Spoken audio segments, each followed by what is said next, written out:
Oke, baik. Alhamdulillah. Kita mulai dulu untuk di forum sore hari ini. Bismillahirrahmanirrahim. Assalamualaikum warahmatullahi wabarakatuh. Waalaikumsalam warahmatullahi wabarakatuh. Alhamdulillah, marilah kita bersyukur kepada Allah Subhanahu wa taala. Alhamdulillah masih diberikan kesempatan untuk sore hari ini bertemu kembali dalam sesi Kopi Pena Komunitas Peneliti Pendidikan Indonesia, yang kemudian ini adalah komunitas di bawah naungan lembaga pengembangan insani dompet duafa. Kita mengumpulkan berbagai macam aktivitas sharing, terutama hal-hal yang berkaitan dengan penelitian.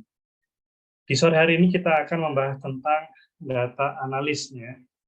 Mungkin sebagian dari kita sudah sering mendengar, gitu ya, atau mungkin sering mendapatkan flyer marketing di Instagram, gitu ya. Biasanya ada kursus-kursus yang menjanjikan data analis ini bergaji tinggi, begitu ya, dan kemudian kemudahan untuk belajarnya yang bisa cepat. Gitu.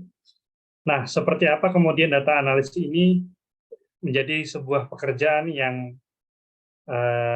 menurut World Economic Forum itu menjadi salah 10 ya di antara top 10 yang kemudian pekerjaan paling dicari di seluruh dunia, terutama di bagian perusahaan-perusahaan yang bergerak di bidang industri. Walaupun kemudian secara pekerjaan tidak hanya berkaitan dengan industri modern digital, tapi data analis ini juga sering digunakan di kesehatan, kemudian sering digunakan di penggerak pendidikan, gitu ya. Termasuk di Dompet Duafa, kita di LPIDD pun juga ada ya salah satu unit namanya Research and Development, di mana kemudian R&D ini menjadi memiliki pekerjaan atau job desk, yaitu data analis, di mana kemudian kami menyusun atau mengolah data-data yang dikerjakan oleh teman-teman dari program pendidikannya. Gitu. Oke, kita sore ini kita buka dengan baca basmalah bersama-sama. Bismillahirrahmanirrahim. Langsung saja kita mulai. Untuk pertama, saya akan coba untuk mengenalkan narasumber kita di sore hari ini.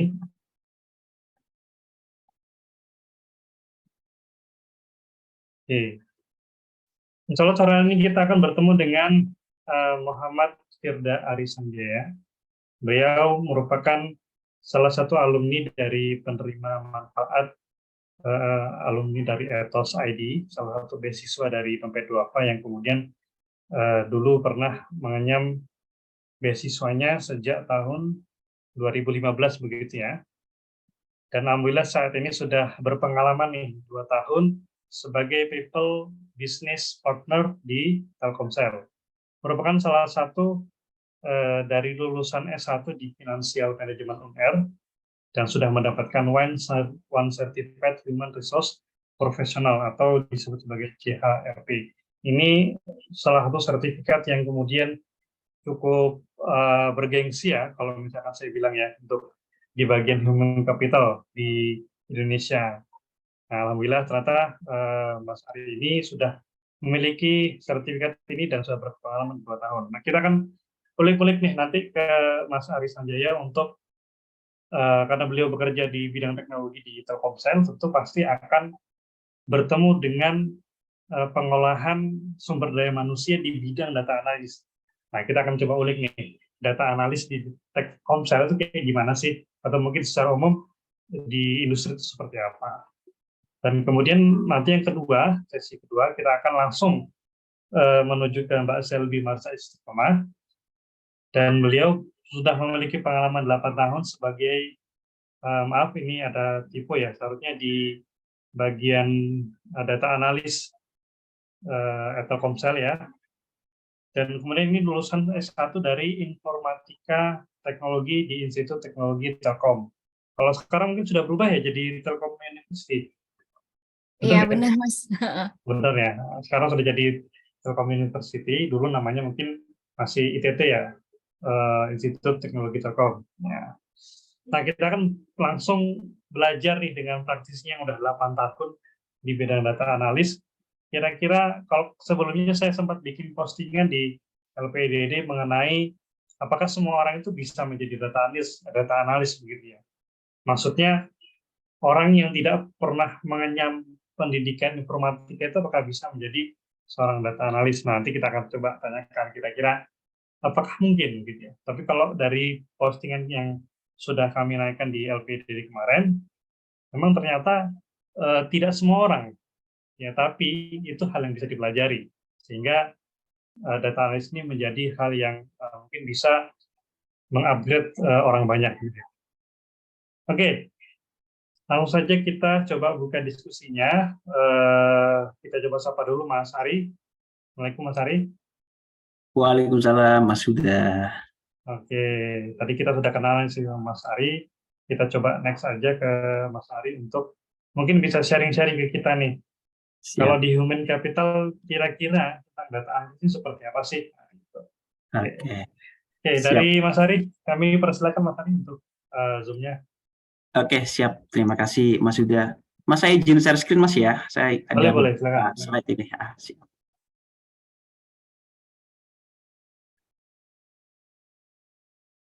Oke, apakah sudah muncul Mas Huda? Aman. Siap, sebentar saya coba. Nah, ini tadi udah sempat dikenalkan sama Mas Huda ini.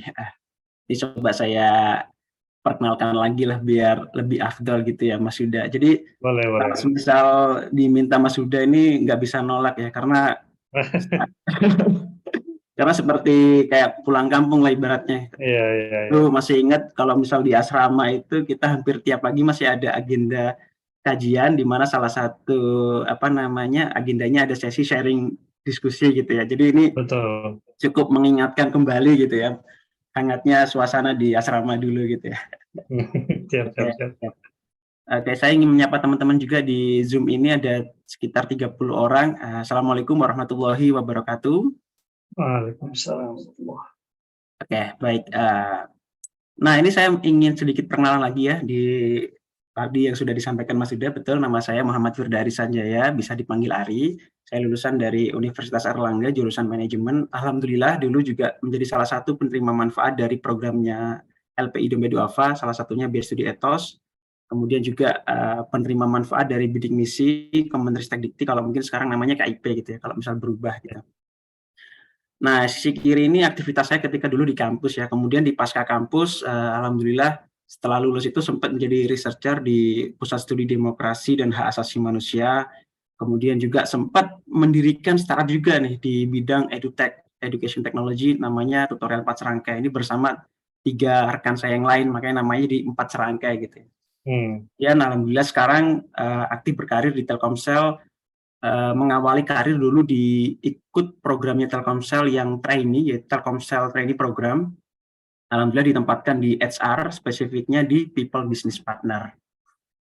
Nah, menarik sekali ya Mas Yuda dan teman-teman yang lain gitu ya, topiknya terkait dengan data analis, bagaimana kita melihat bahwasanya data analis ini menjadi suatu opportunity buat teman-teman yang ingin berkarir nantinya di bidang ini gitu ya.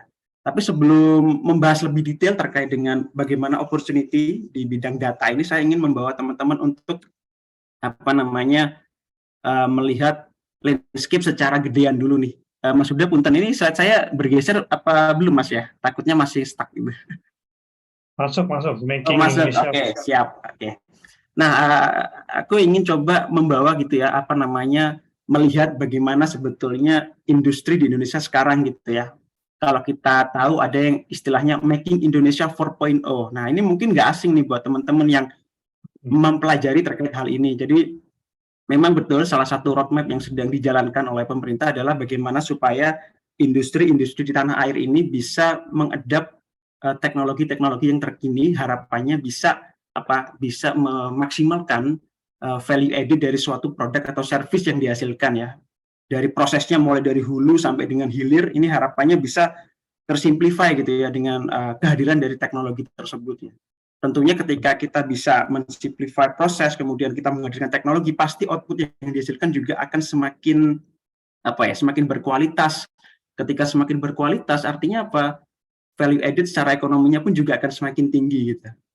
Nah, kemudian kita juga melihat bahwasannya di tengah pandemi kemarin yang melanda Indonesia, salah satunya kita melihat adanya pertumbuhan sektor industri khususnya di bidang teknologi ini juga lumayan pesat ya teman-teman ya. Baik itu di bidang e-commerce, kemudian fintech, dan mungkin juga perusahaan teknologi lainnya. Di tengah memang ketika kondisi ekonomi lagi lesu gitu. Kemudian juga kalau misal kita nge-refer gitu ya dari World Economic Forum Report, bahwasanya adoption terhadap teknologi ini akan lebih masif lagi gitu ya teman-teman, sampai tahun 2025. Khususnya apa terkait dengan penggunaan cloud computing, kemudian big data, dan juga e-commerce. Nah dari gedean sini kita melihat bahwasanya memang betul arah kita menuju 4.0 industri 4.0 ini menciptakan banyak sekali peluang-peluang yang bisa kita ambil ya, khususnya nanti kita akan spesifik membahas di bidang data gitu teman-teman. Nah cuman ya pasti yang namanya peluang-peluang itu muncul diimbangi dengan adanya tantangan yang juga harus dijawab gitu ya teman-teman.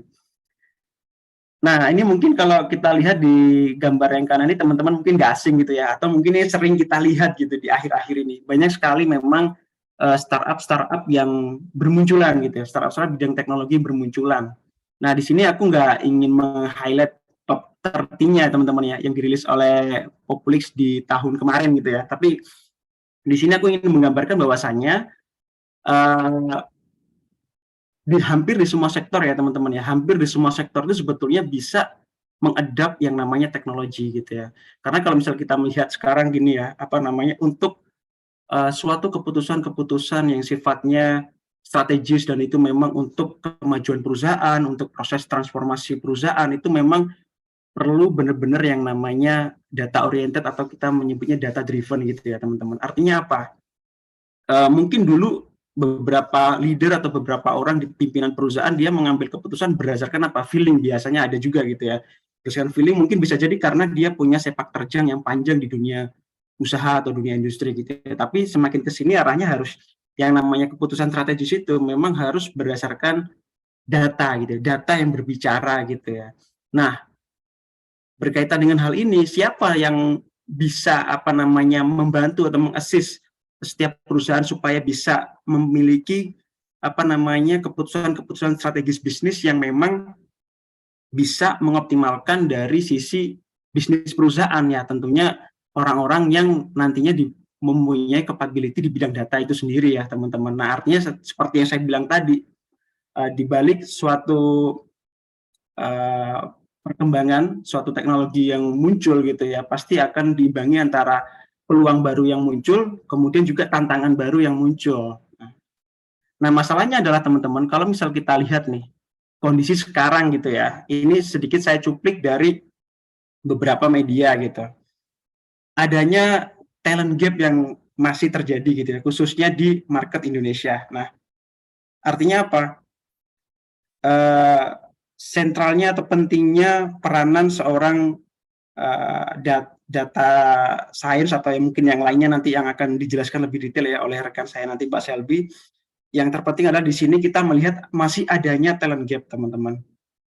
Di beberapa media diberitakan bahwasannya ya kita masih punya keterbatasan orang-orang yang memiliki keahlian di bidang data. Nah di sini saya tidak spesifik nge-mention ya teman-teman, apakah itu data science, apakah itu data analis dan sebagainya. Karena turunan dari yang namanya data capabilities itu nanti akan menjadi beberapa ragam gitu ya.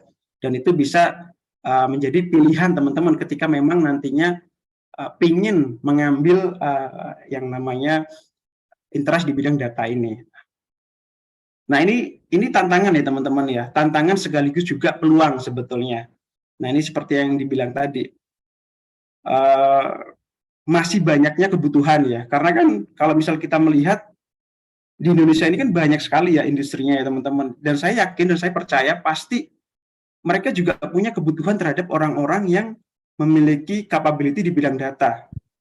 Nah ini kalau semisal saya coba bercerita ya tentang bagaimana pengalaman saya ketika kita lagi sourcing yang namanya talent-talent yang memiliki keahlian di bidang data ini tidak mudah teman-teman. Jadi memang susah. Susahnya apa? Secara job opportunities-nya itu ada, cuman untuk bisa nge-matching dengan talent-talent yang memang memiliki capability yang sesuai itu lumayan susah gitu. Nah, makanya ini juga tidak heran juga sih teman-teman ya, karena kita kalau misal kita melihat untuk lulusan-lulusan yang memang handal di bidang ini gitu ya, itu juga masih sangat terbatas. Dalam artian juga secara kalau misal kita melihat nih di universitas-universitas gitu ya, yang memproduksi calon-calon apa namanya tenaga ahli gitu ya, secara jumlah untuk jurusan yang memang diadakan khusus untuk data ini kan juga sifatnya juga masih terbatas. Kalau misal saya lihat ini juga sudah mulai sih sebetulnya sudah mulai bermunculan di beberapa kampus itu mereka membuka yang namanya jurusan data science dan sebagainya gitu ya. Arahnya memang akan semakin banyak gitu ya, tapi sekarang gap-nya masih terasa ada gitu ya. Nah, kemudian makanya tadi juga tidak heran ketika Mas Huda sempat mention di awal gitu. Semakin maraknya bermunculan lembaga-lembaga bootcamp atau lembaga-lembaga pelatihan khususnya terkait dengan data. Nah, ini memang fenomena yang sangat wajar karena kita melihat adanya demand dengan supply yang jumlahnya tidak berimbang sehingga ini juga menghasilkan yang namanya opportunity baru buat mereka yang memiliki lembaga pelatihan atau sertifikasi di bidang data ini. Nah, ini juga mengindikasikan artinya apa?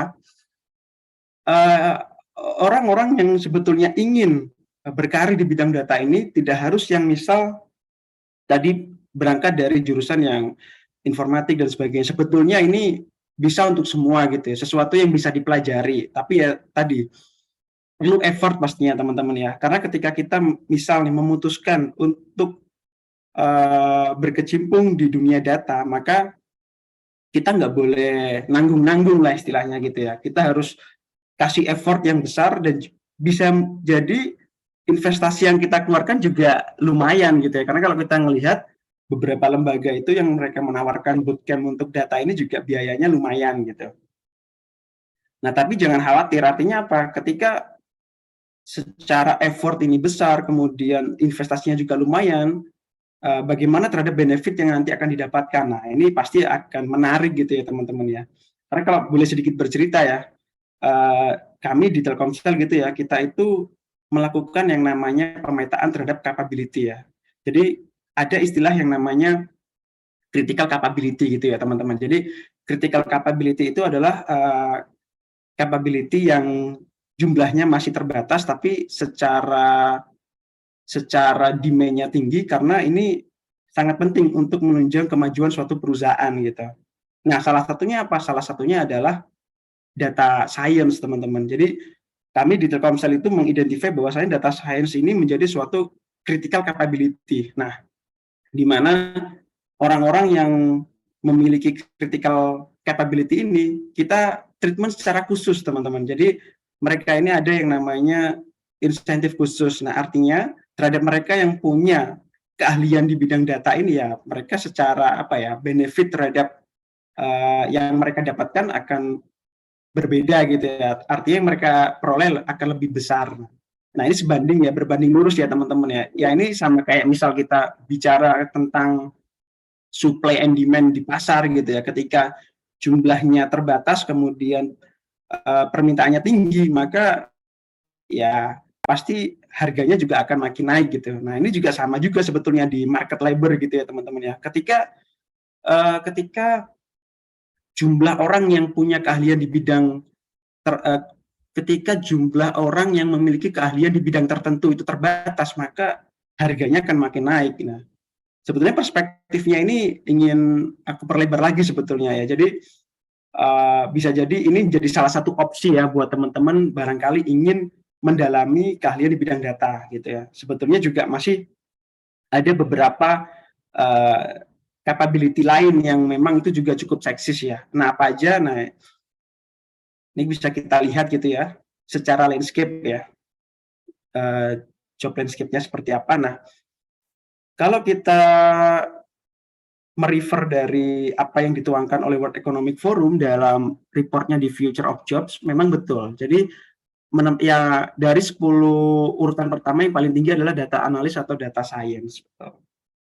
Nah, urutan kedua, ketiga ini juga secara opportunity juga gede gitu ya teman-teman ya. Artinya silakan ini bisa menjadi salah satu opsi ya buat teman-teman apakah akan mengambil di bidang data ini, atau mungkin yang lain yang memang secara market scarcity-nya atau kita secara jumlahnya itu masih terbatas gitu ya.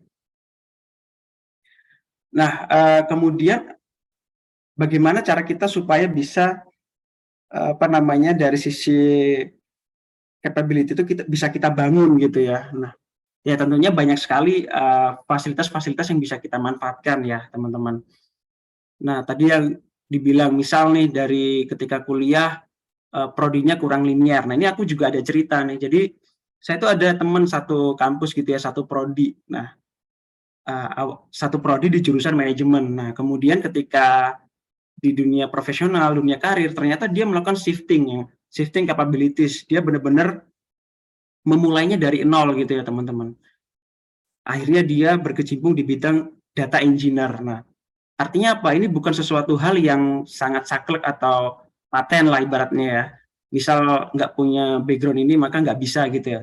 Ya kembali lagi seperti yang saya bilang, ketika memang teman-teman di sini memiliki interest gitu ya, ya pasti harus taking effort yang lumayan besar dan juga bisa jadi investasinya juga lumayan. Nah, bagaimana dengan hasilnya ya nanti ketika teman-teman mampu diabsorb oleh market ya, oleh industri, jangan khawatir intinya. Teman-teman akan menjadi salah satu talent yang sangat di retain lah ya dalam tanda kutip di perusahaan ya.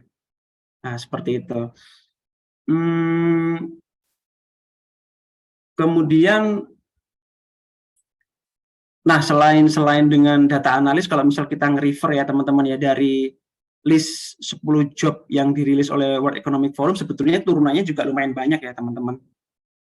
Ada AI and machine learning, kemudian ada big data specialist, dan turunan-turunannya. Nah, artinya ya memang bahasan kita kali ini spesifik terkait dengan data ya teman-teman ya, tapi opportunity lain itu sebetulnya juga masih ada buat teman-teman yang memang sangat tertarik gitu ya. Karena terus terang nih ketika aku lagi proses nih, misal sourcing tadi yang aku bilang, kita lagi butuh talent di bidang data gitu ya. Itu kita sourcing di LinkedIn itu juga lumayan lama teman-teman asli, karena untuk mendapatkan spek yang benar-benar sesuai itu lumayan susah. Nah, kadang ketika kita sudah dapat nih misal dari list nih top 10 lah misal ya dari LinkedIn yang udah bisa kita grab gitu ya. Nah, ketika kita proses interview ternyata agak nggak kurang sesuai gitu ya dengan realitas yang dia tulis misal di LinkedIn-nya dia gitu ya. Nah inilah realitas dan fakta yang sekarang terjadi ya teman-teman ya. Artinya di balik tantangan-tantangan tadi yang sudah sempat saya jelaskan gitu ya. Di sini peluang-peluang buat teman-teman misal memang benar-benar ingin fokus ke sini silahkan, karena sangat terbuka ya teman-teman ya. Dari sisi job opportunity itu nggak hanya di bidang teknologi doang sebetulnya, tapi saya yakin hampir di semua sektor industri itu pasti mereka membutuhkan orang-orang yang punya kemampuan di bidang data gitu ya. Karena dari banyak koneksi saya di LinkedIn itu kan hampir semuanya adalah para recruiter dan para praktisi HR gitu ya. Dan lumayan sering yang saya lihat ketika mereka ngeposting job opening untuk posisi di bidang data ini. Nah, dan itu berangkat dari berbagai macam industri ya teman-teman. Nggak hanya teknologi, lagi-lagi saya tekankan ya. Karena nggak hanya teknologi, banyak sekali di bidang manufacturing, kemudian di bidang mining dan sebagainya, itu banyak teman-teman. Hampir semuanya itu mereka membutuhkan gitu. Cuman ya lagi-lagi itu yang perlu ditekankan adalah bagaimana teman-teman itu benar-benar memahami suatu bidang itu tidak hanya dari sisi kulit-kulitnya doang nih. Nah, teman-teman harus lebih deep ketika memang pengen fokus gitu ya. Deep dalam artian ya teman-teman nggak hanya tahu konteks, tapi pernah hands on gitu ya, terkait dengan data. Nah, mungkin ini sedikit pemantik ya dari saya ya teman-teman ya. Nanti harapannya di next sesi untuk diskusinya kita bisa lebih banyak discuss nih sama teman-teman. Jadi biar diskusinya ini lebih enak dua arah gitu. Nah, mungkin dari saya cukup dulu ya, Mas Huda. Nanti kita lanjutkan di sesi diskusinya. Nah, setelah ini juga nanti rekan saya, Mbak Shelby, akan mengupas lebih dalam nih, spesifiknya terkait data analis itu seperti apa sih dari sisi praktisi gitu ya. Oke. Ya.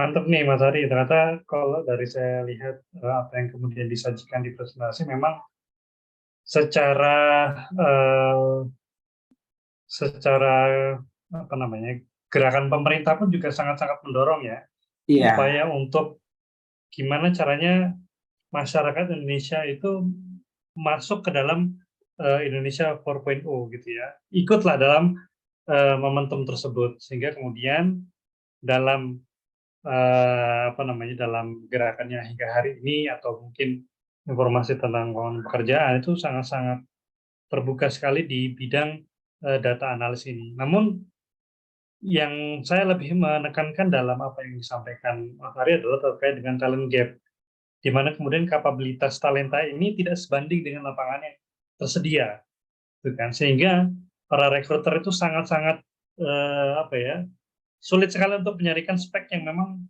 sesuai dengan kebutuhan detail yang kemudian dibutuhkan di dalam perusahaan tersebut. Jadi walaupun secara apa namanya secara gelombang pasar kerja itu memang sangat terbuka luas gitu ya, namun kemudian kapabilitas talenta ini yang kemudian tidak sebanding. Nah, ini menjadi opportunity bagi rekan-rekan nih terkait dengan di bidang data analisis sangat-sangat terbuka karena nomor satu nih di job landscape yang di apa namanya diunggah sama World Economic Forum gitu ya. Ini menjadi 10 top demand. Ya, jadi nomor satu data data analis. Nah, setelah ini kita akan langsung bahas ke Mas Selvi yang sudah menjadi praktisi di data analis selama 8 tahun ya. Nanti coba kita ulik-ulik kira-kira step-stepnya bagaimana, kemudian hal paling dasar apa yang dibutuhkan seorang data analis itu apa sih, gitu kan? Sehingga ini menjadi landasan ya bagi teman-teman yang ingin menseriusi di data analis dan kemudian berkarir secara serius di data analis. Dan nggak semuanya mungkin punya latar belakang yang linear gitu ya. Ada yang mungkin harus shifting dan sebagainya. Nah, kalau dari Mbak Selby yang sudah berpengalaman selama 8 tahun, kira-kira data analis itu dasarnya seperti apa dan bagaimana? Kami persilakan Mbak Selby untuk Oke, bisa terima kasih menjelaskan. banyak Mas Huda. Terima kasih banyak juga Mas Ari yang udah kasih banyak insight yang menarik terkait kenyataan dunia data saat ini gitu ya. Kenyataan ya, Eh, kenyataan. Kenyataan. Jadi apa yang dibilang sama Mas Ari itu benar banget, valid banget. Dan berikutnya saya akan coba deep dive lebih dalam lagi soal spesifik data analis gitu ya. Nah, saya izin share screen juga ya, Mas Huda. Silakan, silakan.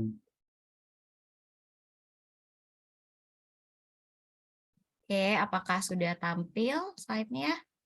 Masuk, masuk. Oke, siap. Assalamualaikum warahmatullahi wabarakatuh. Baik teman-teman, saya di sini akan share lebih dalam lagi, melanjutkan apa yang tadi Mas Ari udah sampaikan terkait data. Jadi di sini kita coba lihat sebenarnya kalau tadi itu data itu jadi job yang dicari gitu ya nomor satu. Nah, khusus untuk data analis kan tadi itu nomor satu gitu ya. Jadi sebenarnya tapi kalau sebagai praktisi data analis itu kerjanya ngapain sih gitu. Terus data analis itu challenge-nya apa aja gitu. Dan sebagai mahasiswa, sebagai non praktisi, kalau misalnya mau jadi data analis harus ngapain? Nah, kita bahas di sini. Oke, pertama saya akan kenalan lagi. Jadi saya sekarang di posisinya adalah di people analyst di HR. Jadi satu tim sebenarnya sama Mas Ari ada di HR-nya Telkomsel. Tapi saya udah 8 tahun di Telkomsel. Jadi sebelum saya ada di HR itu saya sebelumnya udah ada di posisi network business analyst, terus ada di sales performance analyst, terakhir di people analyst. Nah, ini kalau teman-teman lihat kok orang IT, orang data, tapi kerjanya di network, kerjanya di sales, kerjanya di HR gitu. Saya juga waktu pertama kali masuk kuliah gitu ya, di tempat ini tuh di sales gitu. Itu kaget, bener-bener kaget banget karena Hmm. kan saya itu background-nya IT ya. Di Telkom Hmm. University itu dulu Institut Teknologi Telkom di jurusan informatika dan itu spesialisasinya dulu data. Ekspektasinya kalau masuk kerja itu ya masuk ke direktorat IT gitu, ngurusin data di direktorat IT. Ternyata ditempatinnya di direktorat sales. Dulu itu kaget, emang ini disuruh jualan kartu apa gimana gitu.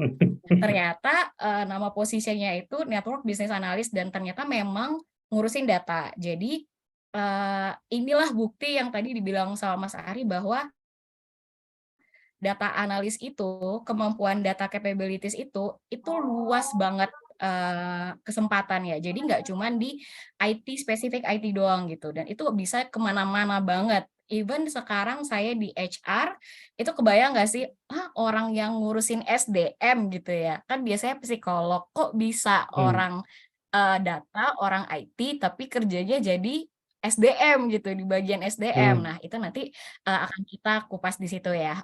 Di sini kita kupas di sini kenapa bisa kayak gitu gitu. Jadi next, sebelumnya saya mau kita samain persepsi dulu nih.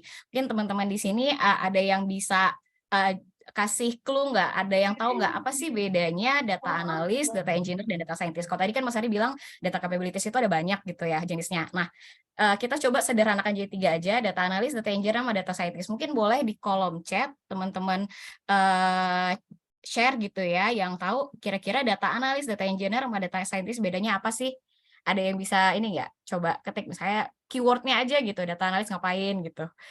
Oke, Mas udah masih belum tahu. Kayak ada yang bisa nerka-nerka enggak gitu, kira-kira apa gitu.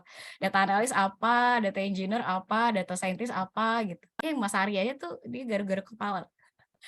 Karena emang gini ya, kalau kita ngomong secara umum, kita bilang, oh kayak saya data analis gitu.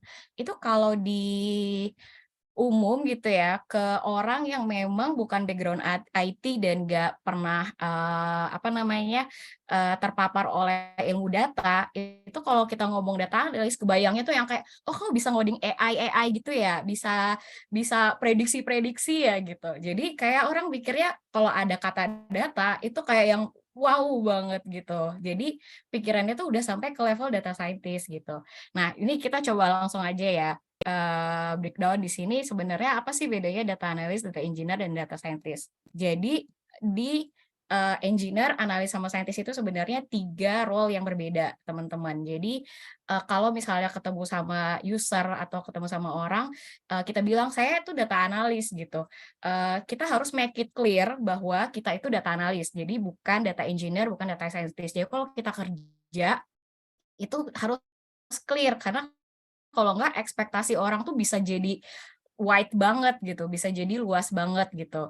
Nah, apa sih bedanya? Nah, kalau data engineer itu keywords-nya adalah ngembangin platform data. Jadi dia yang nyiapin rumahnya si data gitu. Dia yang nyariin, oh kita misalnya ada data penjualan gitu. Dia yang harus bikin rumahnya si data ini gitu. Supaya si data ini kalau nanti si data analis sama data scientist butuh itu tinggal ngambil doang gitu.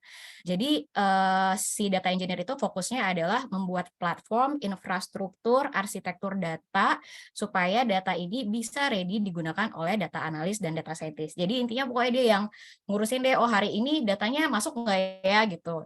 Misalnya hari ini datanya ngadat nih gitu, nggak ngupdate misalnya data penjualan gitu. Nah, itu yang ngurusin data engineer, ini di mana ya problemnya gitu. Nah, kalau data analis itu spesifik idealnya itu adalah menggunakan data yang sudah di-prepare oleh data engineer untuk dianalisa. Jadi, kan kita ada kebutuhan bisnis. Jadi, sesuai dengan kebutuhan bisnis itu, kita sebagai data analis harus bisa mengolah data itu menjadi sebuah insight dan memberikan rekomendasi dan memvisualisasikannya sesuai dengan kebutuhan requirement dari user kita gitu. Jadi fokus keywordnya data analis itu adalah mengolah data sesuai dengan business requirement atau kebutuhan bisnis perusahaan. Nah, terus apa bedanya sama data scientist? Data scientist itu levelnya di atas lagi. Jadi data scientist itu keywordnya adalah bikin pemodelan. Jadi data itu nggak selamanya akan ada pattern, nggak akan selamanya big data. Ada data-data di perusahaan itu yang cukup data analis aja gitu. Cukup level deskriptif aja, cukup cuman lihat berapa angkanya aja. Tapi ada yang levelnya ada pattern dan butuh prediksi. Nah, prediksi ini nih yang akan dibuat pemodelan oleh data scientist pakai algoritma machine learning dan yang lainnya itu sesuai dengan tipe datanya. Jadi Oh, data analis cukup kayak, oh oke user butuh apa nih, ada problem apa, oke kita coba olah datanya, ini insight-nya gitu. Oke ini insight-nya udah oke kata usernya gitu.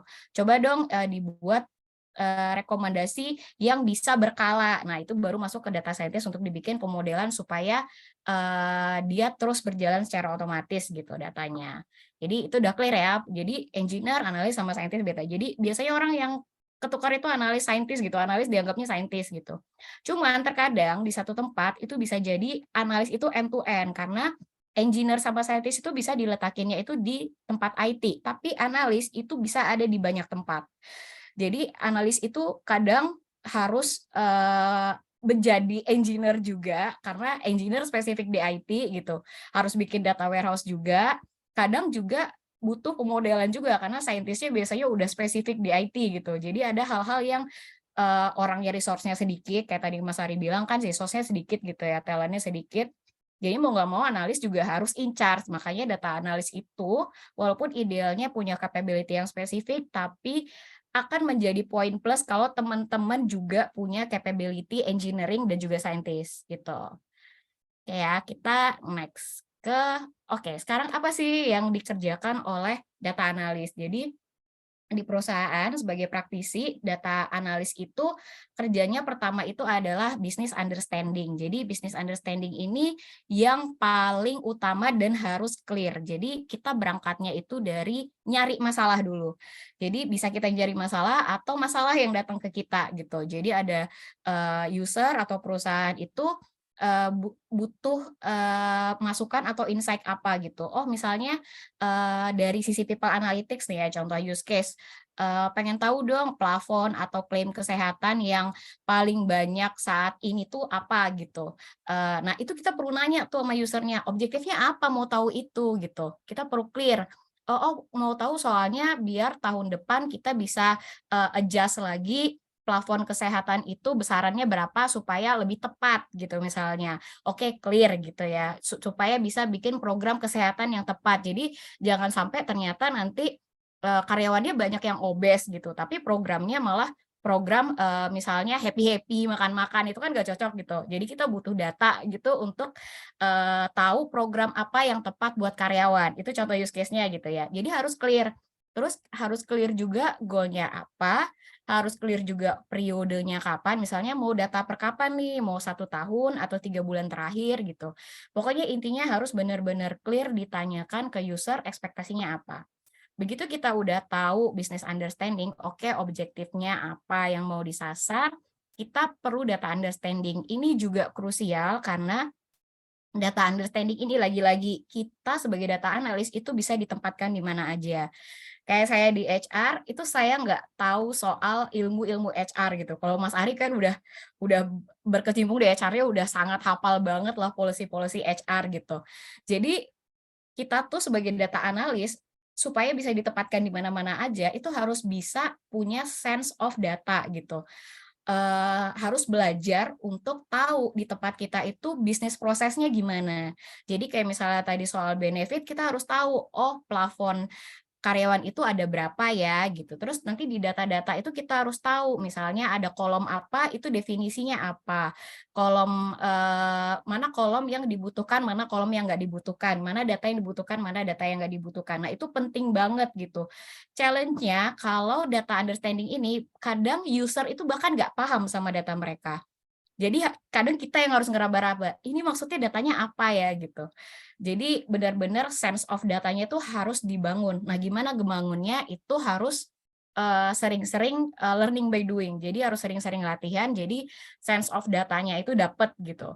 Nah terus kalau kita udah paham nih, oh oke aku butuh data ini, maksud datanya adalah ini, lalu kita prepare. Ini proses yang sebenarnya mudah, nggak sulit gitu ya. Data cleansing itu nggak sulit. Kita misalnya kalau ada missing value kita isi atau kita ngilangin duplikat. Tapi ini adalah proses yang paling banyak makan waktu karena kenyataannya mungkin kalau kita waktu kuliah itu kalau dapat data latihan, datanya udah bersih tuh, udah nggak ada missing value atau missing value cuman kecil-kecil gitu. Tapi kalau di kerja itu tuh data yang kita dapat tuh unexpected gitu, benar-benar bisa pabaliet gitu. Format tanggal tuh bisa beda-beda. Kita harus samain lagi, harus reformat lagi datanya. Terus datanya itu bisa apalagi nih ya kalau di HR itu datanya kan tipenya teks. Kalau teks itu data survei itu bisa orang ngisinya pakai bahasa baku, bisa nggak baku, bisa campur bahasa Indonesia, bahasa Inggris. Itu lebih ribet lagi tuh data cleansing-nya. Jadi emang data cleansing ini yang paling effort banget dalam proses data analis gitu. Nah, nanti kalau udah di cleansing, datanya kita next ke data analis. Baru datanya kita olah, oh ini datanya bisa pakai metode statistik apa ya gitu.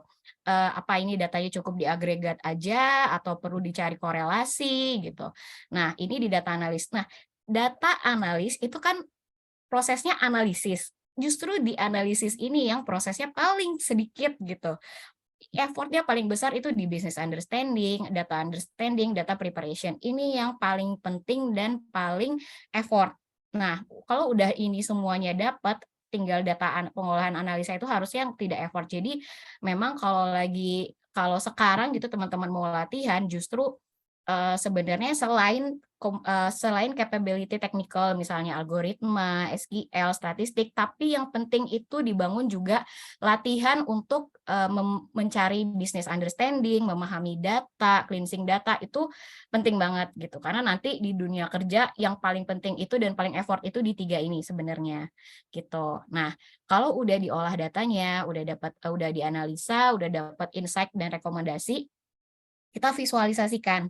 Di visualisasi ini juga effort karena sebagai data analis itu harus ada storytelling gitu, harus ada runutan, nggak bisa kayak langsung kasih blek angka gitu. Itu harus ada ceritanya, ini maksudnya apa gitu. Itu tuh juga yang effort kalau kita sebagai data analis karena kita berhubungannya sama user non data gitu atau user non IT. Nah, inilah semua proses yang ada dilakukan di data analis. Terus use case-nya contohnya kalau di Telkomsel itu kalau di network business analyst bisa apa aja sih? Di Telkomsel itu saya sebagai network business analyst itu contoh use case-nya kita nyari titik yang paling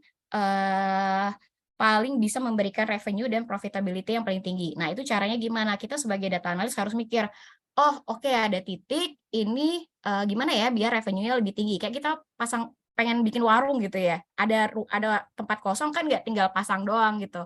Harus lihat di sana gimana penghasilan warganya, populasinya, di sana ada outlet yang bisa dijadikan bisa dijadikan warungnya bisa dijadikan outlet atau enggak gitu.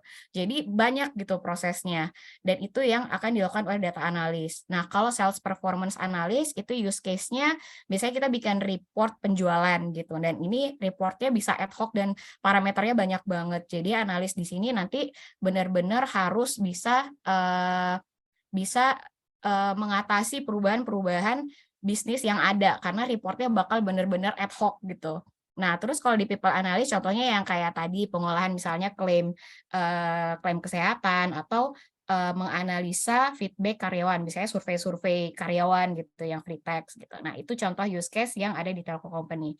Nah, oke, tadi kan dibilang sama Mas Ari gitu ya. Oke, data capability itu nomor 1 gajinya gede gitu. Oke, being data analyst is cool and all, but ada hal-hal yang mungkin lembaga-lembaga lembaga-lembaga training yang nggak kasih tahu gitu di kuliah, nggak dikasih tahu bahwa sebenarnya ada challenge yang bikin kenapa data analis itu tuh gajinya bisa gede gitu karena bikin stres banget jadi data analis itu gitu. Apa aja challenge-nya? Nah, challenge-nya ini.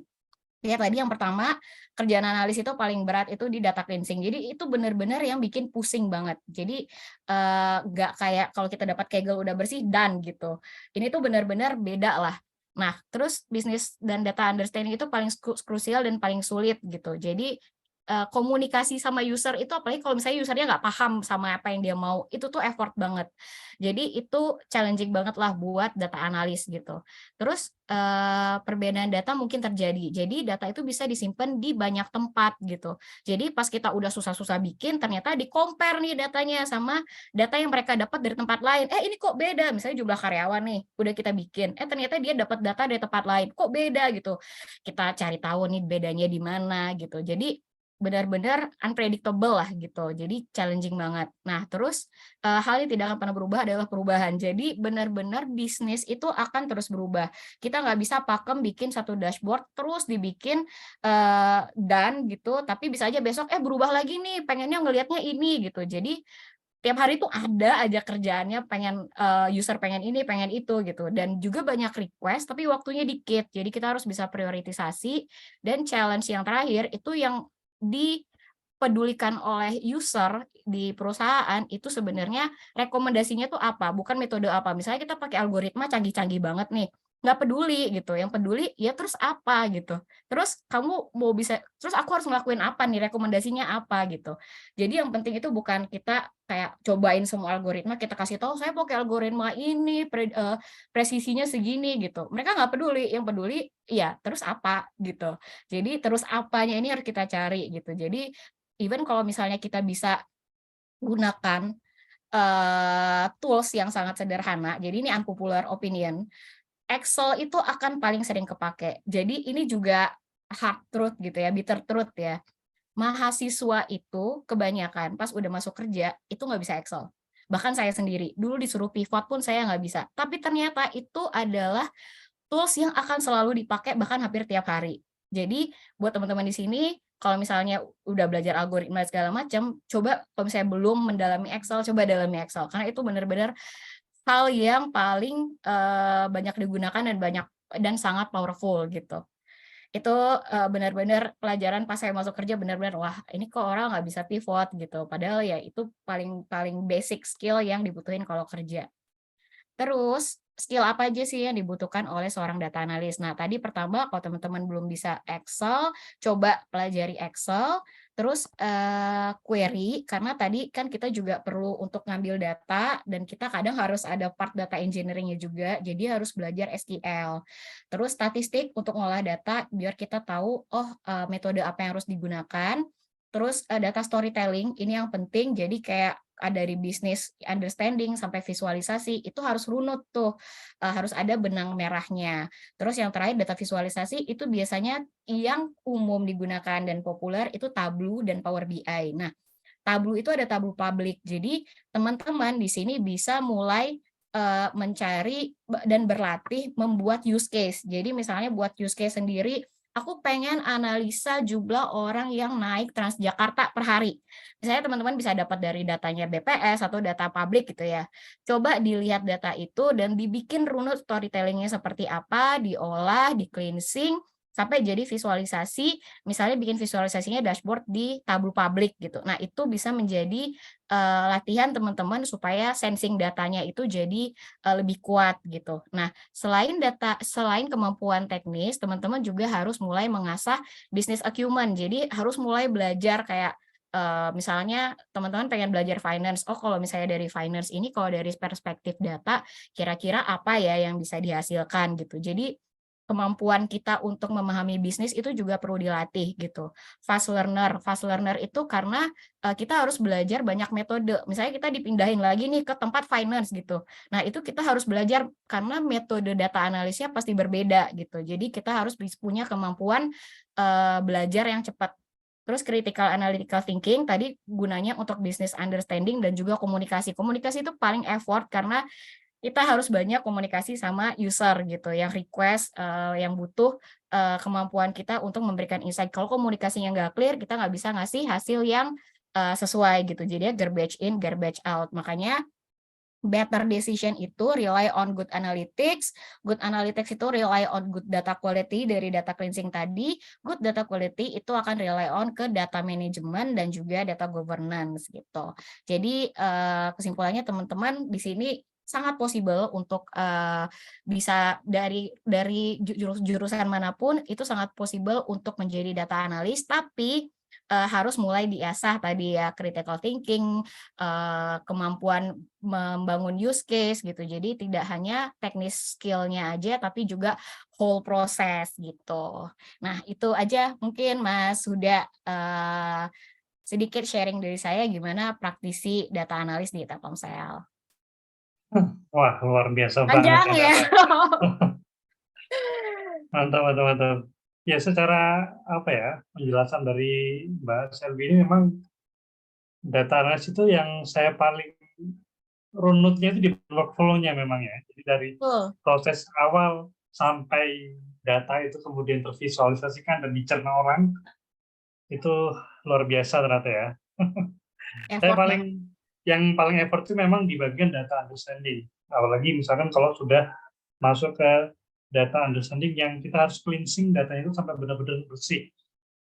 Dari tipe hurufnya, angkanya, tipe Betul. datanya, itu yang memang benar-benar repot. Karena kami di R&D pun juga ketika kita mau memulai riset bersama dengan teman-teman program, salah satu case-nya kemarin kita di program Bakti Nusa ya, salah satu program beasiswanya Dompet Duafa, mungkin Mbak Selvi tahu Bakti Nusa, tahu ya? Pernah dengar sih, Mas. Kalau dengar ya. Nah, kita di Bakti Nusa itu kemarin sempat ngobrol untuk bikin data visualisasi apa namanya, indeks performance dari masing-masing penerima manfaat.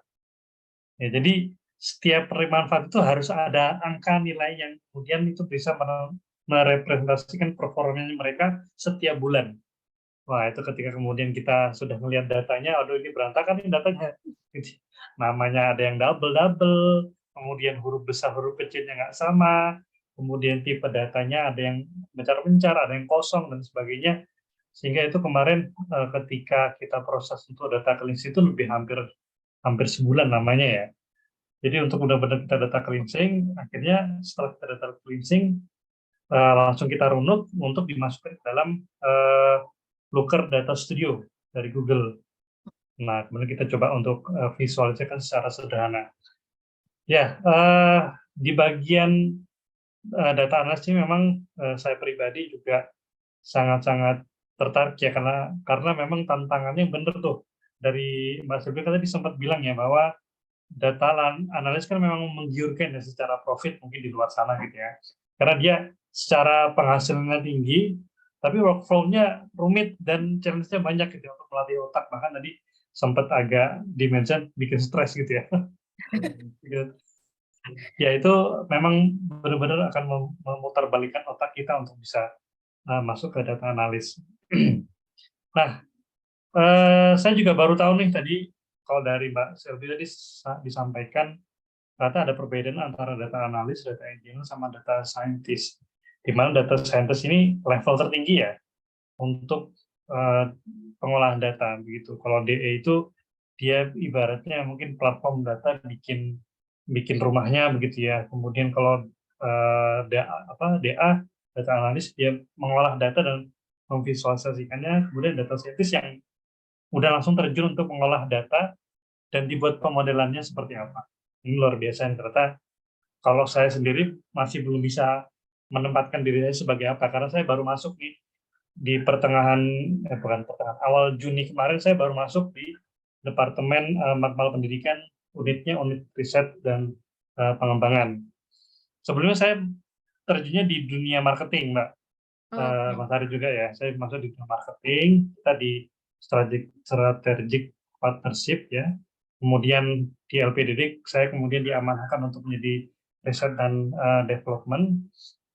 Di Makmal Pendidikan kita ngurusin riset-riset yang berfungsi untuk membuat pengembangan pemodelan yang ada di LPDD terkait dengan program-programnya. Ada Bakti Nusa, ada Ethos, ada Sekolah Guru Indonesia, ada Sekolah Literasi Indonesia yang memang secara khusus untuk melihat perkembangan program dari Dompet Duafa itu sendiri. Karena memang kita butuh hal-hal yang sifatnya pengembangan di dalam program-program di Dompet Duafa begitu. Nah, terima kasih Mbak Selvi udah Ya, menyampaikan sama-sama Mas ternyata Huda.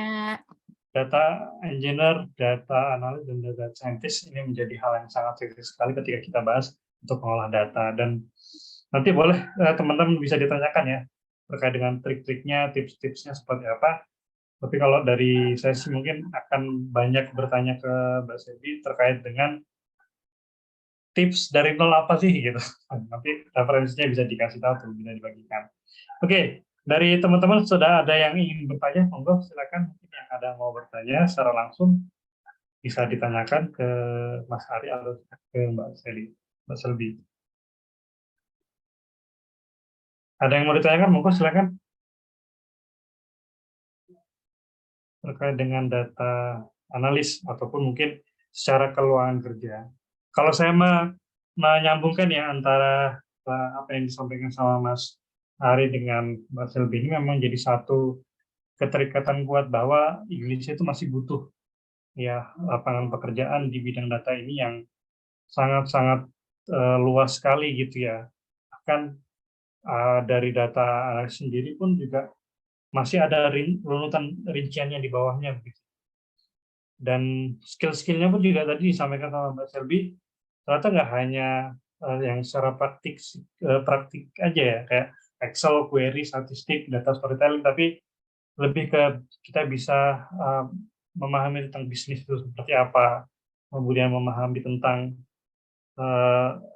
cara berpikir atau berpikir cepat gitu ya, kemudian critical analysis thinking juga harus bermain gitu ya, untuk bisa mengkritisi sesuatu yang secara logika, oh ini benar, ini salah gitu. Karena memang dasar dari data analis adalah logikanya itu kan.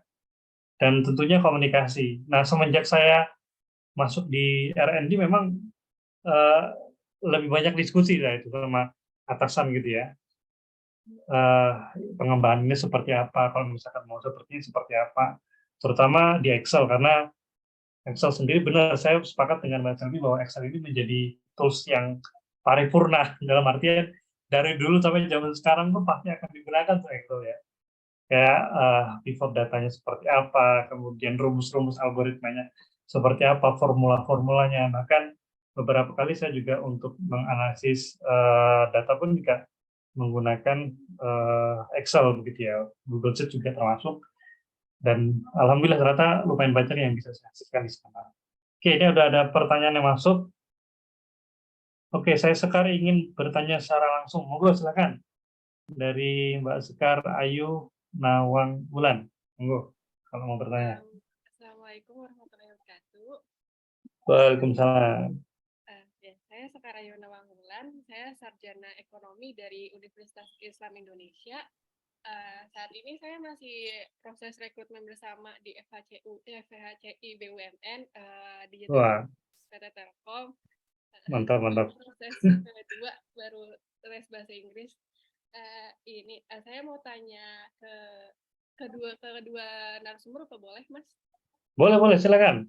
Ya, untuk Kak Shelby, sebagai lulusan teknik informatika nih, Kak Shelby itu ekspektasinya untuk newcomer itu skill apa sih yang Kak Shelby inginkan gitu dari newcomer? Apakah formula-formula Excel yang udah advance atau SQL atau sebagainya?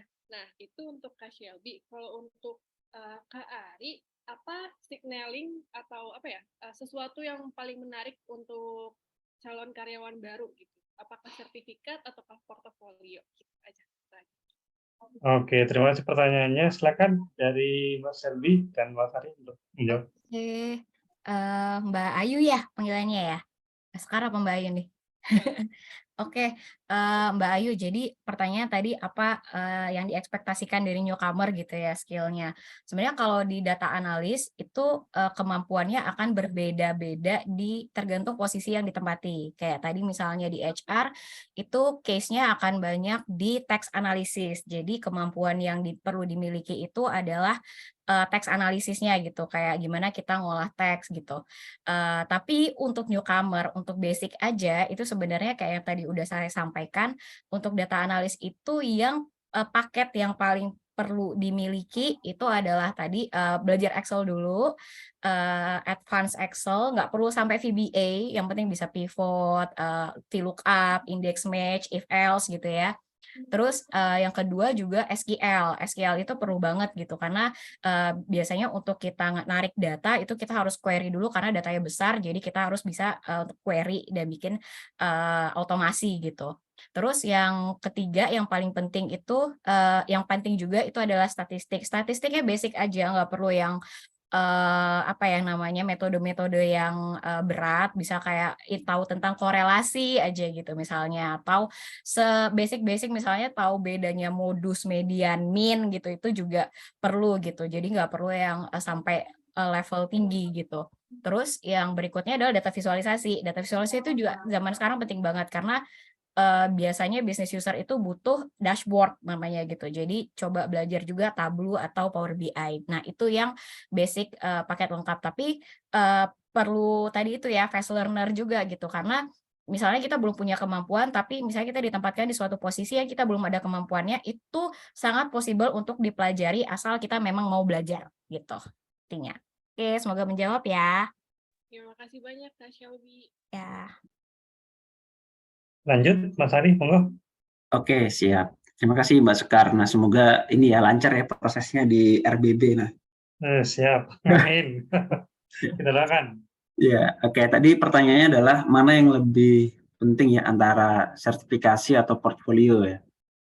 Kalau dari sisi rekruter ya, ini mungkin dari perspektifku juga ya, selama kemarin juga lumayan banyak membantu untuk proses rekrutmen kampus Merdeka gitu ya di Telkomsel. Nah, sebetulnya keduanya penting ya, Mbak Sekar. Artinya gini, sertifikasi itu menunjukkan bahwasanya teman-teman itu sudah ter-acknowledge secara capability ya. Nah, kemudian ditambahkan dengan portfolio, itu akan semakin lebih powerful. Artinya apa?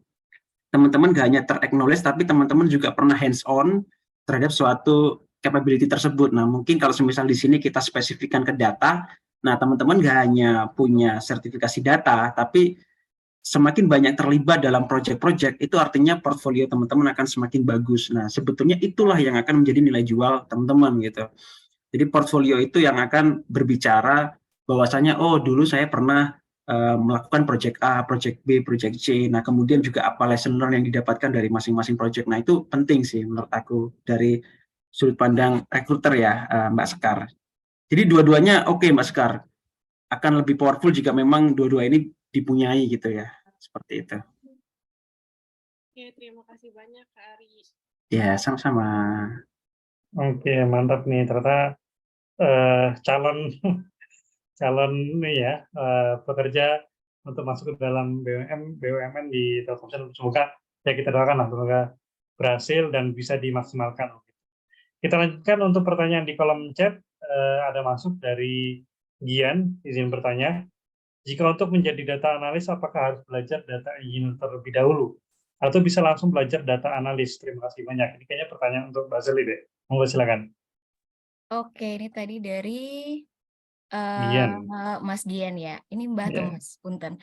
Jadi sebenarnya kalau untuk belajar data analis itu ada part data engineering yang perlu dipelajari, tapi nggak harus semuanya, nggak harus spesifik. Jadi kalau mau jadi data analis, bagian data engineer yang perlu dipelajari itu adalah wawasan terkait database dan data warehouse. Karena untuk ngebangun data itu kita harus, untuk bisa ngolah data kita harus tahu dulu tuh arsitektur data itu gimana, data warehouse itu apa, gimana sih flow data. Nah, yang penting itu sebenarnya ilmu itunya aja gitu. Karena kalau spesifik data engineer itu bisa luas banget. Bisa teman-teman nanti jadinya belajar tentang Hadoop, big data, benar-benar pipeline data itu benar-benar spesifik. Nah, nggak perlu sampai spesifik itu untuk menjadi data analis, cukup belajar ilmunya aja bahwa oke, flow data itu dari yang awalnya data mentah itu bisa sampai masuk ke dalam database itu prosesnya gimana gitu. Cukup tahu itu aja, nggak perlu sampai ke coding-codingannya, ke Hadoop-nya, ke Kafka-nya, banyaklah tools-nya gitu yang data engineer gitu. Jadi untuk data analis itu hanya sebagian basic ilmu data engineer-nya aja yang nggak perlu sampai detail keseluruhan ilmu data engineer-nya gitu. Semoga menjawab ya. Oke, terima kasih. Ini nggak tahu tadi Mas Gian atau Mbak Gian ya. Oke, kita tadi sempat ada ngelihat ada yang raise hand ya, atas nama S. Rizal. Monggo silakan kalau ingin menyampaikan pendapat, menyampaikan pertanyaan. Halo, Assalamualaikum. Waalaikumsalam, silakan. Halo Mas Huda. Ya, Mas Ari dan Kak Selvi, terima kasih ilmunya. Saya punya basis edukator sebenarnya, edukator di pendidikan tinggi. Saya selalu tertarik terkait gap kebutuhan antara industri dengan apa yang di-provide sama perguruan tinggi gitu ya. Mau tanya aja sih ke Mas Ari sama Kak Selvi gitu ya, kalau memang punya pengalaman terutama Kak Selvi yang di HR ya, atau dua-duanya ya di HR. ya dua-duanya Terkait di data awal. analisis, terkait di data analis ini gap paling besarnya dari lulusan perguruan tinggi terutama ya, apapun itu jurusannya, terkait penguasaan data dan sebagainya, sama kebutuhan di industri gitu. Itu sih yang pengen saya elaborasi ke Mas Ari dan juga Kak Selvi. Terima kasih. Oke, terima kasih Mas Rizal. Suaranya tersedot.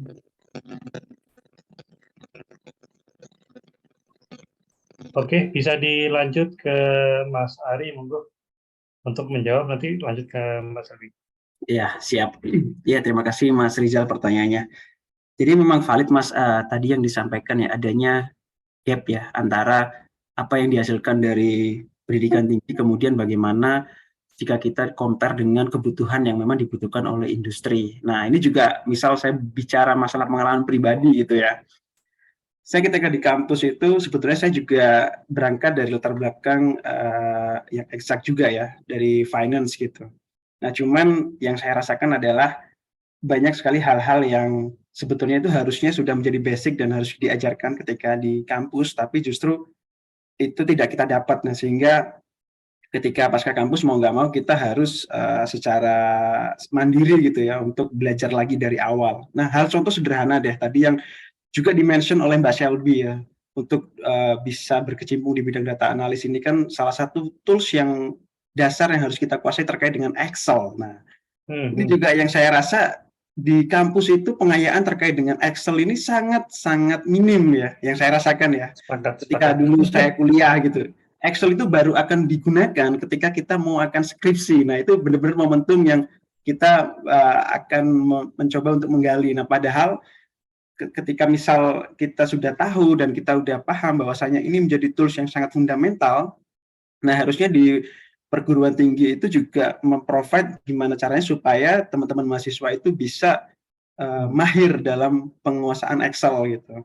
Karena terus terang dulu saya juga misal bicara ini ya apa namanya pengalaman juga nih kebetulan waktu dulu masuk ke Telkomsel kemudian interview gitu ya.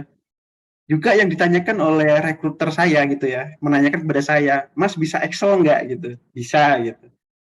"Mas bisa VLOOKUP gitu bisa nggak? Mas bisa pivot nggak?"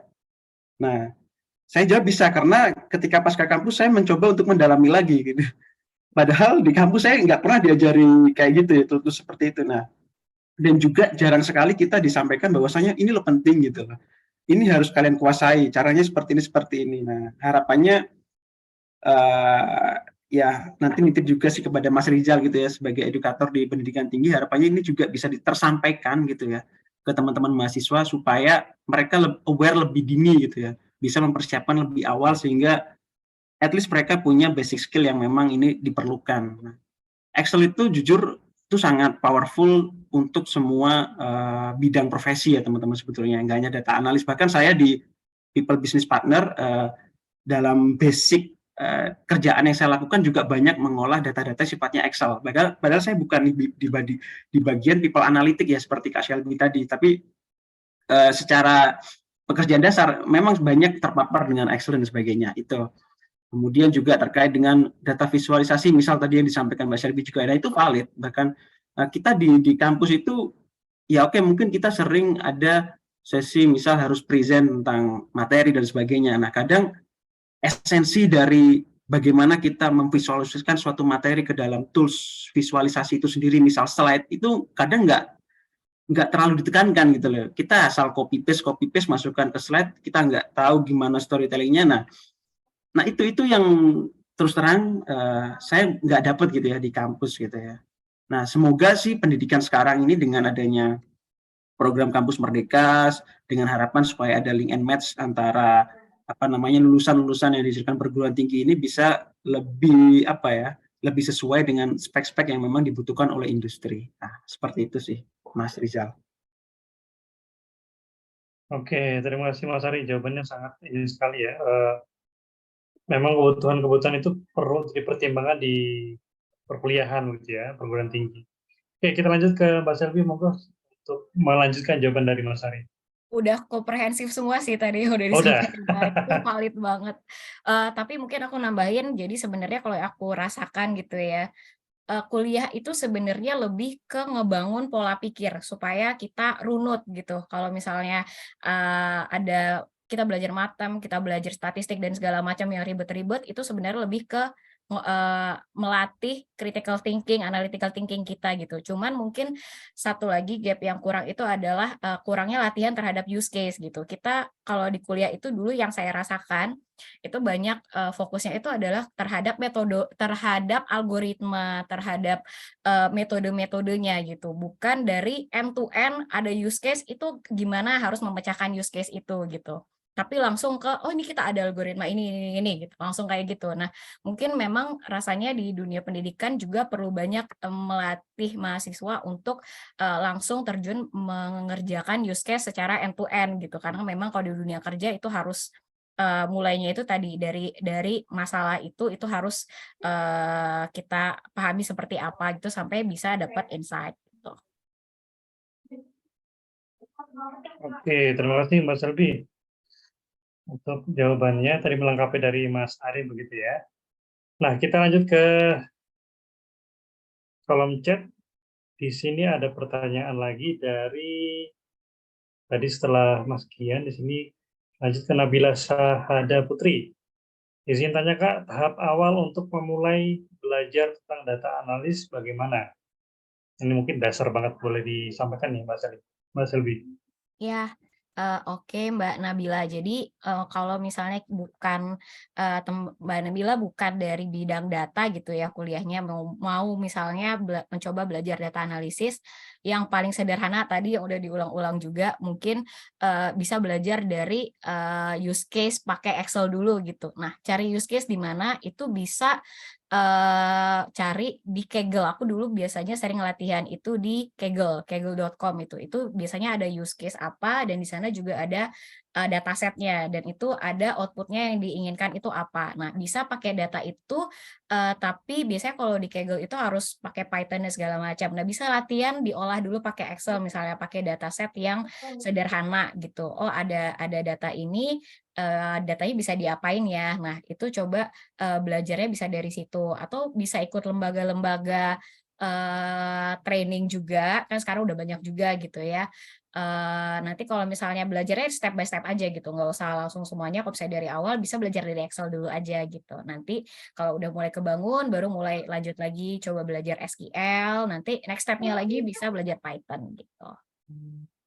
Oke, sip, itu memang paling dasar banget ya di Excel ya. Tadi sekaligus untuk menguatkan kita semua nih bahwa Excel menjadi tools yang paling powerful untuk kita belajar apapun itu ya, nggak cuma data analis gitu.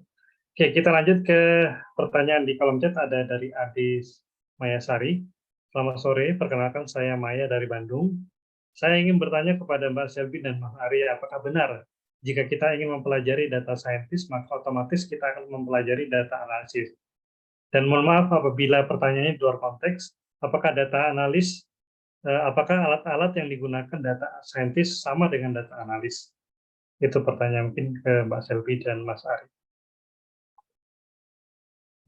Oke, aku coba jawab ya, Mas.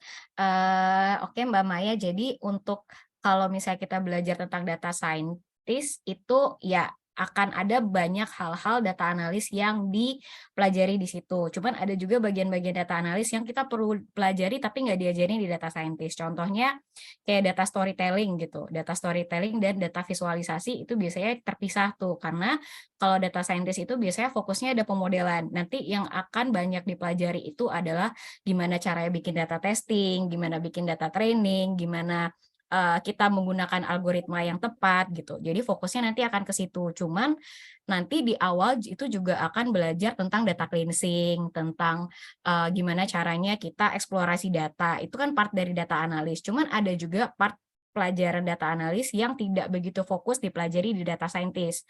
Tadi yang contohnya kayak data visualisasi Tableau gitu. Karena biasanya kalau data scientist visualisasinya itu biasanya kan di Python gitu ya. Nanti visualisasinya akan banyak ke Python gitu. Jadi kalau misalnya mau jadi data analis itu nggak apa-apa misalnya ngambil data scientist itu bagus, tapi perlu dipelajari juga yang visualisasi tadi karena biasanya di kurikulum data scientist itu nggak ada. Gue menjawab. Oke, terima kasih Mbak Selvi. Dari Mas Ari ada tambahan nggak? Cukup lengkap tadi sudah terjawab sama Mas Selvi. Oke, kita lanjut ke kolom chat lagi. Di sini ada yang tanya, wah menarik banget Mbak Selvi dan Mas Ari, jadi berasa ngerapin otak saya, terima kasih. Saya ingin bertanya dua hal. Pertama, dalam kerangka organisasi, langkah penting awal apa untuk memastikan proses pengelolaan data ini bisa optimal? Soalnya tantangannya banyak. Gitu. Kedua, jika boleh sharing, bagaimana di Telkomsel membangun kompetensi SDM-nya dan proses pengelolaan datanya seperti apa? Oke, ini pertanyaannya ada dua, mungkin dari Mbak Selvi dulu, atau Mas Ari deh, dari Mas Ari dulu deh. Ini pertanyaan dari Mas Eko. Ya, kalau saya mungkin coba jawab yang bagaimana Telkomsel membangun kompetensi SDM-nya ya, Mas Sudah. Oke, boleh. Siap, terima kasih Mas Eko pertanyaannya. Jadi memang betul kami di Telkomsel itu sangat concern terhadap talent development gitu ya. Jadi kami di Telkomsel banyak sekali program-program terkait dengan pengembangan capability karyawan, khususnya yang tadi sempat saya mention ya di awal di Telkomsel itu kita mengidentify capability yang kita sebut sebagai critical capability gitu ya. Jadi critical capability itu yang tadi secara demand-nya itu tinggi tapi di market itu masih sangat minim gitu. Nah, pengembangannya seperti apa? Jadi karena di market itu minim, mau nggak mau kita melakukan yang namanya upskill dari sisi internal perusahaan. Jadi kita ada program namanya itu Telkomsel Expertise Academy gitu ya. Jadi di Telkomsel Expertise Academy itu kita membangun capability yang kita labeli tadi sebagai critical capability, karena kalau misal kita mau nyari di luar itu susah, jadi kita bangun sendiri capability dari internal karyawan lewat akademi tersebut ya. Macam-macam, di dalamnya ada data science, ada data engineer, ada UI UX, kemudian ada cloud juga. Nah, itu merupakan salah satu langkah kami di Telkomsel untuk istilahnya menangkap peluang ya. Dan ini juga sebagai langkah awal untuk membuka peluang-peluang baru ke depannya gitu ya, dari service-service yang dihadirkan oleh Telkomsel. Seperti itu, Mas Sudah. Oke, berarti dari Telkomsel itu secara internal bikin kayak semacam pelatihan-pelatihan begitu ya? Ya, yang betul. Secara source dari internal juga? Atau dari luar? Betul. Jadi secara source sebetulnya kita juga mix sih Mas Huda. Jadi kita ambil juga dari market yang memang mereka istilahnya jadi top talent-nya lah ya. Kalau misal kita sebut di market mereka itu top talent, kita ambil. Dan di sisi lain kita juga ngebangun dari sisi resource internalnya. Jadi harapannya apa? Supaya ada keberlanjutan gitu. Karena kalau misal kita semua absorb dari market gitu kan pasti akan susah. Tapi mau nggak mau internal yang ada kita utilisasi, kemudian kita upskill kemampuan mereka dengan pelatihan-pelatihan yang tentu sudah udah terstruktur ya, proses kurikulumnya dan sebagainya, dibantu juga oleh para expertise yang kita hire dari luar gitu, Mas Yuda. Nah, seperti itu sih. Oke, berarti ada proses seleksi juga ya untuk menyaring SDM yang benar-benar berkualitas untuk dilatihkan begitu ya? Betul, jadi nggak semua karyawan itu bisa ikut program ini, jadi memang ada requirement awal yang harus dipenuhi. Jadi memang terseleksi banget sih, Mas Yuda. Oke. Itu udah pengalaman berapa lama tuh? Emang dari awal? Atau baru belakangan? Secara pengalaman? Secara pengalaman sih sebetulnya kalau secara administrasinya Mas Yuda ya, di internal kami paling nggak mereka sudah 2 tahun gitu ya bekerja di Telkomsel, itu sih dasarnya. Kemudian nanti ada ya beberapa tambahan-tambahan kayak misal kalau di Telkomsel kan kita ada namanya performance index masing-masing karyawan gitu ya, atau PA lah kita menyebutnya, performance appraisal. Nah itu ada standar minimal mereka nilai performance-nya itu harus berapa, kemudian mereka tidak pernah melakukan pelanggaran-pelanggaran, kalau misal kita sebut SP dan sebagainya, mereka benar-benar nggak ada record untuk itu. Nah, itu sudah dikategorikan layak. Dan juga tentunya kalau semisal kita contoh nih membangun capability di bidang cloud, nah ini terbaru sih di Telkomsel, jadi tahun kemarin kita membangun capability cloud, jadi paling nggak mereka punya basicnya dulu aja sih, Mas Huda ya, paling nggak mereka punya background IT, itu yang paling dasar kan ya, atau mungkin punya background network udah. Nah dari situ nanti ada seleksi lanjutan lah intinya untuk menyaring berapa besar yang akan diikutkan akademi, dan inilah orang-orang yang nantinya akan memenuhi kebutuhan capability di bidang cloud. Nah gitu. Seperti itu Mas Huda. Mantap-mantap, ini bisa ditiru nih Mas Eko di lembaga kita di LPDC mungkin. Terutama di bagian PA tadi saya menarik ya, PA itu benar-benar secara personal berarti kan penilaiannya. Iya betul, personal. Mas Yuda, reviewnya kan tergantung sih, bisa dilakukan. Kalau PA itu kan tergantung masing-masing instansi atau perusahaan gitu ya, apakah appraisalnya dilakukan tiap quarter atau tiap semester atau mungkin setahun sekali. Nah itu bisa disesuaikan aja gitu sesuai kebutuhan. Sip, terima kasih, ini informasi yang menarik dan harapannya bisa kami pelajari lebih lanjut. Oke, lanjut ke Mbak Selby mungkin untuk pertanyaan yang tadi pertama terkait dengan langkah penting awal apa untuk memastikan proses pengolahan data itu bisa lebih optimal, gitu. Ya, oke, Mas Eko. Jadi untuk gimana sih langkah awal untuk kita ngebangun data di perusahaan gitu ya? Yang paling penting itu adalah data governance dan data management sebenarnya. Sebelum data engineer dan segala macam, itu yang paling penting dimiliki adalah data management dan data governance. Apa itu data management dan data governance? Itu biasanya di literatur ada namanya DAMA book. Jadi itu data management book gitu. Itu ada guidance secara internasional yang ngasih guidance apa aja sih yang perlu apa yang perlu dilakukan oleh perusahaan untuk membangun data manajemennya. Itu bisa kayak kita harus identifikasi dulu kita punya data apa aja nih di perusahaan. Terus data itu kita bikin glossary-nya. Jadi di data ini ada term ini, term A, B, C gitu. Term ini tuh definisinya apa, frekuensinya berapa kali diupdate, PIC-nya siapa, ownership-nya siapa, itu yang penting, yang paling pertama kali perlu didefinisikan gitu. Nah, nanti dari situ data manajemen terus masuk ke data governance. Governance ini kayak misalnya siapa yang bisa akses data ini gitu, security-nya gimana, terus data ini policy-nya misalnya ini data karyawan misalnya, ini harus diupdate atau direview setiap 1 kali sebulan. Nah, itu kayak governance-nya data.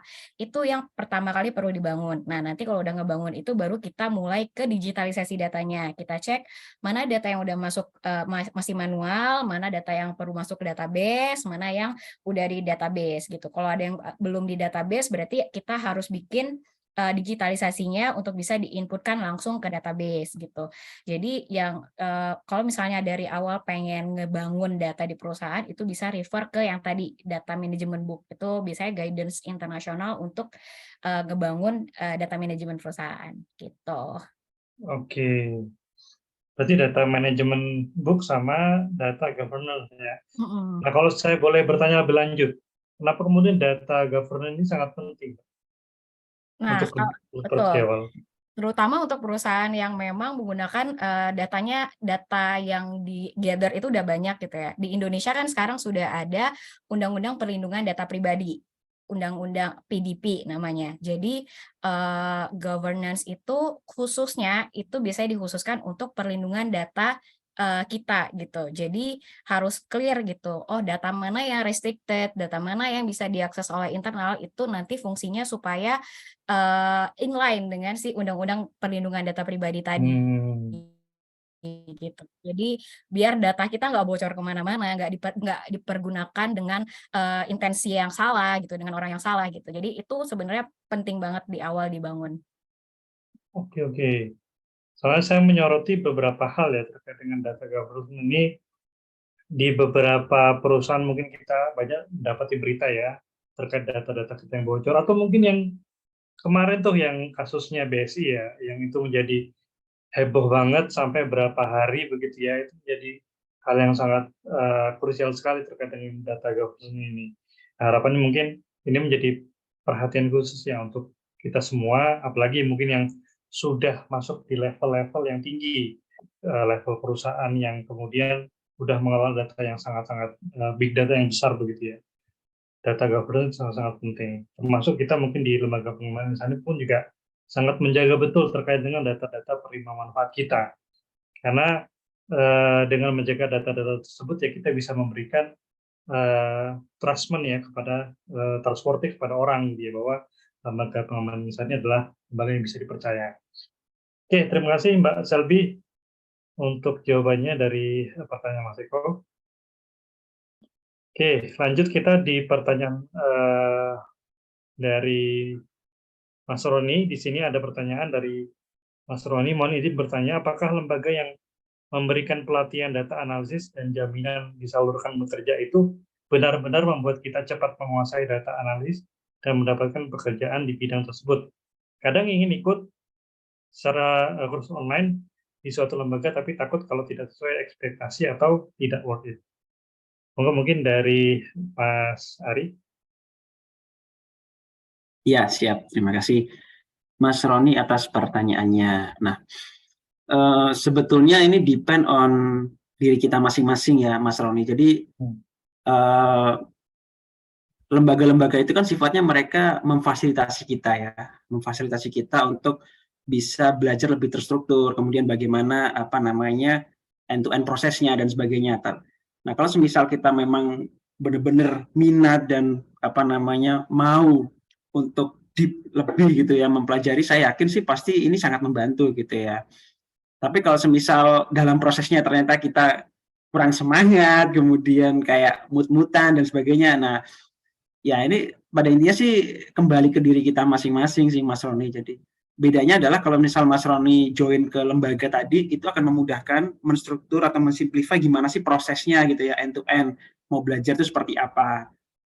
Tapi kalau mau belajar mandiri pun juga bisa, tapi ya challenge-nya adalah berarti Mas Roni harus secara mandiri juga memformulasikan kira-kira gimana sih belajar yang lebih efektif dan efisien gitu. Jadi menurut saya antara iya dan tidak gitu ya Mas Roni. Jadi depend dengan diri kita masing-masing. Kalau ada kan tipe orang yang memang mereka harus di-guide dulu supaya bisa gitu ya. Perlu dibantu. Nah, itu akan sangat worth it buat mereka karena ya lagi-lagi ketika kita masuk ke dalam suatu lembaga itu, mereka itu punya kurikulum, kemudian juga punya output yang jelas, objektif yang jelas dari setiap capaian-capaiannya. Nah, harusnya sih ketika itu kita bisa lakukan dan kita bisa maksimal, akan sangat membantu sih Mas Roni, seperti itu. Oke, terima kasih Mas Ari. Kalau dari Mbak Selvi ada tambahan nggak?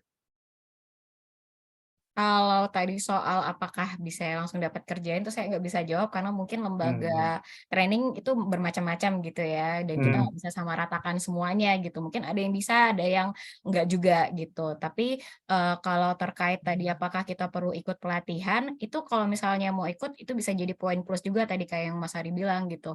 Kadang kan recruiter itu juga lihatnya dari sertifikasi atau experience gitu ya. Ada biasanya kan ada juga lembaga yang dia itu kasih use case gitu. Nah, itu mungkin poinnya adalah kalau mau ikut lembaga pelatihan itu lebih menyusun metodenya itu kan ada kurikulum, jadi bisa lebih tertata gitu, lebih runut gitu kalau kita mau belajar apa dibandingkan kalau kita belajar sendiri kan kayak tadi kata Mas Ari harus cari tahu dulu nih gitu, kurikulumnya harus bikin sendiri. Sementara kan kalau di lembaga pelatihan poin plusnya ya kita bisa dapat point of view yang runut dan juga biasanya kan ada pemateri yang memang spesifik sesuai dengan capability-nya gitu. Nah, mungkin itu sih yang membedakan. Tapi terkait kerja ya itu kayaknya tergantung lembaganya juga gitu ya. Oke, terima kasih Mbak Selvi. Ya, memang tantangan untuk belajar secara mandiri ataupun lewat kursus memiliki tantangan yang berbeda ya di antara keduanya. Dan memang harus ada keseriusan kalau dari Mas Ari tadi kan, dari diri kita untuk belajar dengan serius dan kemudian melatih diri kita untuk bisa benar-benar belajar di bidang tersebut. Oke, alhamdulillah kita sudah mencapai di penghujung acara. Alhamdulillah kita sudah banyak diskusi tadi dan tentunya ilmu-ilmu yang kemudian disampaikan oleh Mas Ari dan juga Mas Selvi menjadi bermanfaat bagi kita yang kemudian ingin serius lebih lanjut. Gitu. Nah, tentunya kalau dari teman-teman yang ingin memberikan pertanyaan lebih lanjut, mungkin boleh dari Mbak Selvi dan juga Mas Ari mencantumkan email di kolom chat. Mungkin nanti teman-teman ada yang ingin bertanya lebih lanjut, boleh lewat email nanti bisa bertanyanya.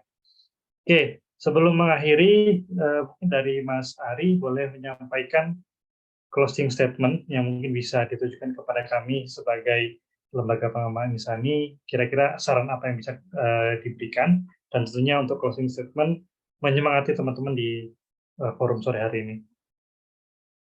Oke, baik. Terima kasih Mas Yuda. Nah, sebagai closing statement ya, Bu, untuk teman-teman LPI DD nih khususnya, semoga ke depan LPI DD ini memang benar-benar bisa melihat lagi gitu ya, resource yang dia miliki. Ini kan sebetulnya nih resource-nya banyak banget kadang, tapi sifatnya scatter gitu ya Mas Yuda. Tapi kalau misal ini bisa disimplify, distrukturisasi dengan tadi misal kalau kita kaitkan dengan data, capability data tadi ya, pastinya program-programnya akan semakin lebih bagus dan memang impactful gitu ya. Nah, kemudian juga buat teman-teman yang hari ini sudah meluangkan waktu di tengah-tengah weekend-nya gitu, harapannya jangan putus asa gitu ya, tetap semangat, karena peluang itu pasti ada ya teman-teman. Jadi teman-teman harus percaya itu, dan nggak ada yang nggak mungkin lah intinya buat saya itu. Selama teman-teman punya mimpi, punya semangat, dan mau berusaha, saya yakin pasti teman-teman bisa untuk menggapai setiap mimpi-mimpinya. Seperti itu Mas Yuda. Oke, terima kasih Mas Ari. Semoga masukan ini menjadi sangat berarti bagi kami dan kami bisa memperbaiki diri. Oke, selanjutnya dari Mbak Selvi, ada closing statement. Oke, makasih banyak Mas Huda. Jadi buat teman-teman di sini kan salah satu kewajiban seorang Muslim itu adalah untuk terus belajar gitu ya, mau mencari ilmu. Jadi apapun itu apapun itu ilmu yang ingin teman-teman pelajari dengan sungguh-sungguh, dengan niat memang ingin menambah pengetahuan.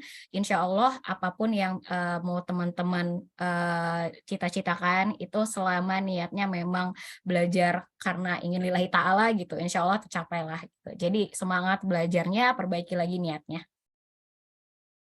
Oke, terima kasih Mbak Selvi. Mungkin ada saran untuk kami di LPDD Mbak, secara spesifik. Oh ya, ini program yang bagus banget Mas sebenarnya. Jadi mungkin akan lebih bagus kalau ini juga masuk ke ranah nggak cuma sharing session tapi juga kasih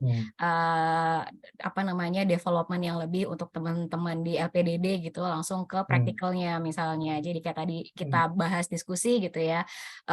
Yang paling berguna itu sebenarnya kalau kita terus berlatih gitu. Jadi harapannya ini tidak hanya berhenti teman-teman di sini tidak hanya berhenti di sharing session, tapi juga ada lanjutkan ke pelatihan yang secara langsung gitu untuk teman LPDD.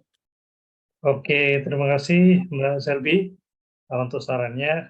Semoga ke depan komunikasi kita tidak berhenti juga ya untuk terus berbicara dan memberikan masukan dan sebagainya. Dan harapannya kami di LPDD juga terus semangat untuk bisa memperbaiki diri tentunya untuk mengundang para narasumber atau praktisi yang lebih hebat lagi, yang lebih keren lagi untuk bisa memberikan knowledge kepada teman-teman utamanya tentang hal-hal yang berkaitan penelitian gitu. Karena kami dalam hal ini khusus di Departemen Makmal Pendidikan, yaitu salah satu laboratorium pendidikan yang memang unit dalam hal ini kita di riset dan development gitu. Baik, terima kasih Mas Ari dan Mbak Selvi, sorenya sudah mengisi di Kopi Pena. Alhamdulillah teman-teman kita bisa akhiri dan kita tutup dengan baca hamdalah bersama-sama. Alhamdulillahirrahmanirrahim. Dan kita sempurnakan dengan penutup kafaratul majelis. Sekian dari kami. Apabila ada kekurangannya kami mohon maaf. Apabila ada yang baik mohon itu diceritakan kepada orang lain gitu ya. Kami akhiri. Assalamualaikum warahmatullahi wabarakatuh.